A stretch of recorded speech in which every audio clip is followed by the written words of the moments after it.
যদি তোমার বিটেক বা এমবিবিএস কোর্স কমপ্লিট না হয় তাহলে কিন্তু নামের ব্র্যাকেটে তুমি যদি স্টুডেন্ট থাকা অবস্থায় আইনত এমবিবিএস বা বিটেক লিখতে পারো না। ঠিক হোক, এইটুকুন জ্ঞান অনেকের নেই যারা স্লোগান দেয় যে পিডাব্লিউ কে বয়কট করুন। ভালো কথা, ঠিক আছে, কোই বাত নেই। এমআর স্যার বলেছেন কোশ্চেন খুব শক্ত এসেছিল। এমআর স্যার কি পড়ান? ফিজিক্স পড়ান। আমি কি পড়াই? ফিজিক্স পড়াই বাংলায়, তাই তো? কোনো ভিডিওয়ে কেউ দেখাতে পারবে নিটের পর আমি বলেছি যে পেপারটা সহজ ছিল? অর্ধেক শুনবে, অর্ধেক বলবে, আর তাই নিয়ে হইচই করবে ভাই।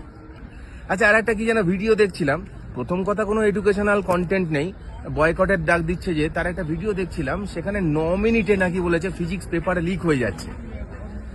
140+ তার থাম্বনেলে দেওয়া।